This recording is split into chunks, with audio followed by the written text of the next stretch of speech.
Assalamualaikum warahmatullahi wabarakatuh. Pertemuan hari ini kita akan membahas materi mengenai teks tanggapan bagian yang kedua. Pertama, kita akan membahas struktur teks tanggapan. Kedua, kita akan membahas kebahasaan teks tanggapan. Struktur teks tanggapan pertama terdiri dari resum, kedua kelebihan dan kekurangan, ketiga penilaian keseluruhan. Pertama, resum. Bagian ini berisi gambaran umum tentang topik yang dibahas atau ditanggapi ya. Kedua, kelebihan dan kekurangan. Bagian ini berisi informasi tentang pendapat yang mendukung atau isinya kelebihan atau melemahkan yang berupa kekurangan berkaitan dengan topik yang dibahas atau ditanggapi ya. Ketiga, penilaian keseluruhan. Isinya penilaian keseluruhan mengenai topik yang dibahas atau ditanggapi. Berikut contoh dari analisis struktur teks tanggapan, di mana pada pembangunan karakter sebagai modal menghadapi tantangan global itu merupakan judulnya ya, oleh Untung Sutikno. Ini adalah penulis teks tanggapannya. Pada bagian 1 Ibu sudah jelaskan bahwa teks tanggapan itu memiliki objek yang ditanggapi. Bisa karya seseorang yang ditanggapi, misalnya lukisan seseorang, cerpen seseorang. Tapi pada contoh kali ini Untung Sutikno dia di sini memberikan tanggapan mengenai sebuah artikel, di mana pada struktur resumnya berisi gambaran umum atau pernyataan umum artikel yang sedang dibahas ya, atau yang sedang ditanggapi. Lalu pada panah yang kelebihan dan kekurangan, Untung Sutikno ini menjelaskan kelebihan dari artikel yang ditulis oleh Suparlan. Lalu dijelaskan juga kekurangan dari artikel yang ditulis oleh Suparlan. Lalu pada tanda panah yang terakhir, pada paragraf 2 terakhir, itu berisi penilaian keseluruhan dari artikel yang ditulis oleh Suparlan. Ya, berikut adalah contoh dari analisis struktur teks tanggapan. Lalu berikutnya kita akan membahas kebahasaan teks tanggapan. Yang pertama terdiri dari kalimat simpleks dan kalimat kompleks. Yang kedua kalimat aktif. Yang ketiga penggunaan kata tugas. Keempat kalimat deskriptif. Kelima penggunaan istilah. Penggunaan kalimat simpleks dan kompleks. Ibu akan jelaskan kalimat simpleks terlebih dahulu. Kalimat simpleks kita berikan simpleks, itu simple ya, sederhana. Artinya berarti kalimatnya itu sederhana, tunggal ya, atau kalimat tunggal.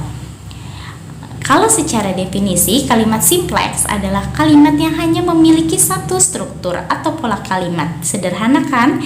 Karena hanya memiliki satu struktur atau pola kalimat dan tanpa disertai konjungsi atau kata penghubung. Contohnya, siswa mengerjakan tugas bahasa Indonesia di sekolah. Siswanya sebagai apa di sini? Coba kita lihat.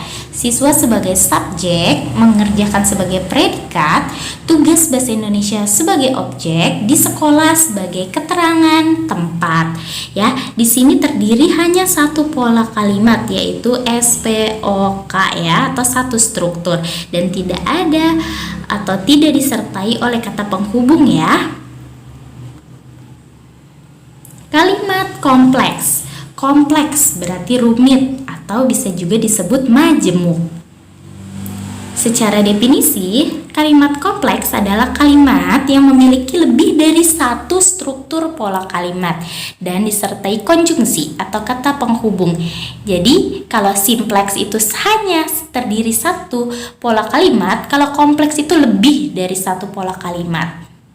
Contohnya, saya makan ayam goreng, sedangkan ibu makan ikan goreng. Coba kita lihat, ini ada dua struktur ya. Yang pertama SPO, itu pola kalimat yang pertama. Lalu ibu makan ikan goreng, ada pola kalimat yang kedua dan dihubungkan oleh kata penghubung atau konjungsi sedangkan. Ini merupakan contoh dari kalimat kompleks. Penjelasannya bisa dilihat ya, ada dua pola kalimat, lalu disertai konjungsi sedangkan.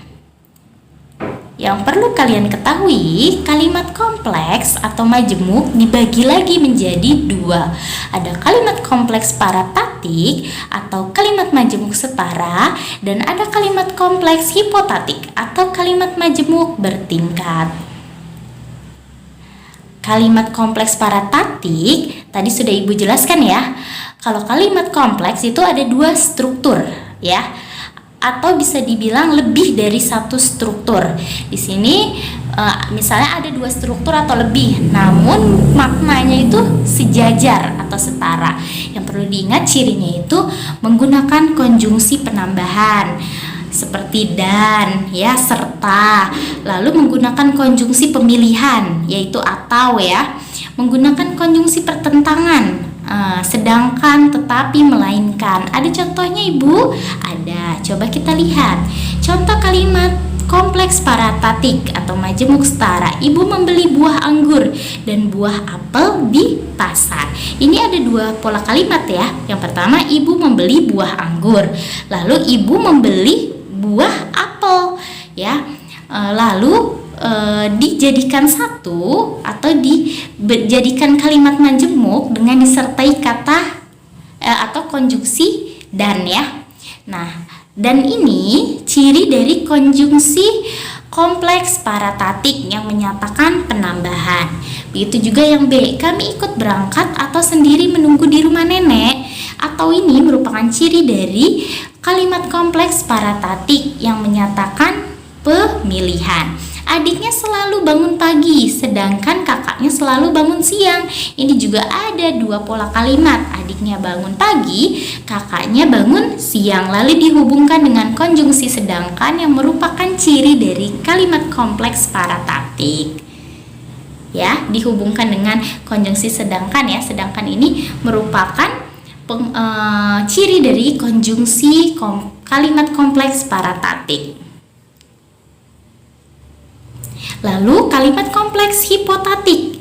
Jadi kalimat majemuk bertingkat, terdiri dari lebih dari satu struktur, dua struktur misalnya atau lebih, namun maknanya tidak sejajar atau tidak setara. Ingat cirinya itu ada konjungsi tujuan yang menyatakan tujuan, agar, supaya, konjungsi yang menyatakan syarat, jika, kalau, atau konjungsi yang menyatakan alasan, sebab, karena, sehingga. Contohnya, coba dilihat, ibu akan pergi umroh jika mempunyai uang ya. Ini ada dua pola kalimat dihubungkan oleh konjungsi jika. Konjungsi jika ini merupakan ciri dari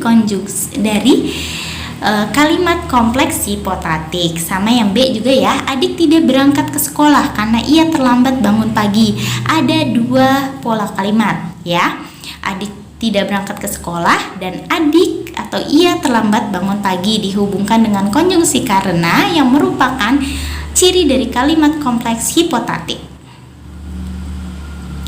Kedua, kalimat aktif. Kalimat aktif itu apa? Kalimat yang subjeknya aktif, melakukan kegiatan ya atau aktivitas, biasa diikuti imbuhan me dan ber. Contohnya, ibu menggoreng ikan di dapur. Ini kalimat aktif ya. Kalau dirubah jadi pasif gimana Bu? Menjadi ikan digoreng ibu di dapur ya. Kalau imbuhannya me dan ber itu ciri dari kalimat aktif. Berikutnya, adik berlari dengan kencang. Ini juga merupakan kalimat aktif. Penggunaan kata tugas. Kata tugas itu apa Bu? Kelompok kata yang hanya memiliki makna gramatikal dan tidak memiliki makna leksikal. Apa itu makna leksikal dan makna gramatikal? Penjelasannya, makna leksikal itu makna yang terdapat dalam kamus ya. Contohnya makan. Dalam KBBI berarti kan artinya memasukkan makanan pokok ke dalam mulut serta mengunyah dan menelannya.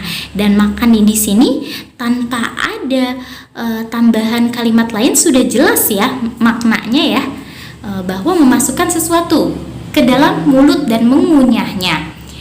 Namun kalau makna gramatikal ini jenis maknanya itu berubah-ubah sesuai dengan konteks kalimat, tidak dapat berdiri sendiri. Nah, salah satunya adalah dari kata tugas atau penggunaan kata tugas ya. Kata tugas itu memiliki maknanya hanya makna gramatikal. Contoh dari kata tugas itu ada apa? Ada di, dari, ke, dan, atau, dan sebagainya.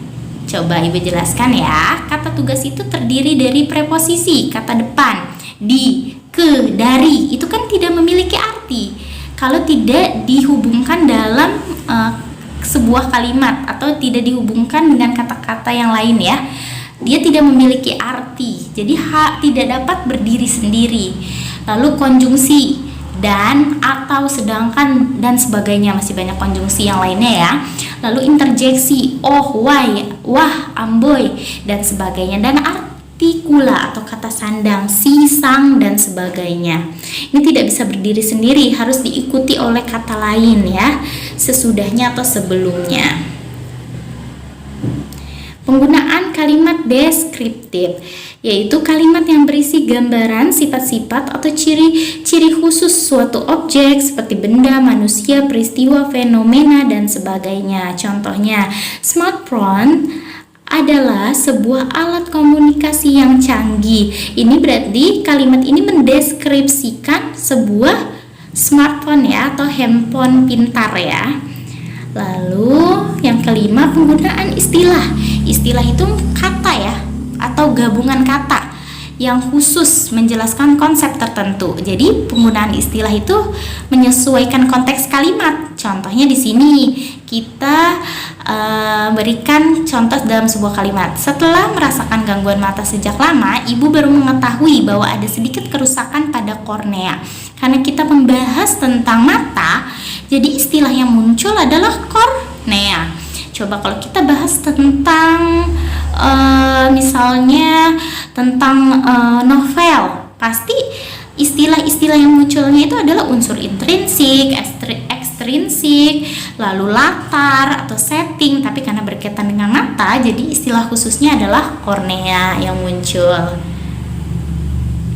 Tugasnya hari ini mudah. Buat sebuah kalimat simpleks dengan menjelaskan pola kalimatnya.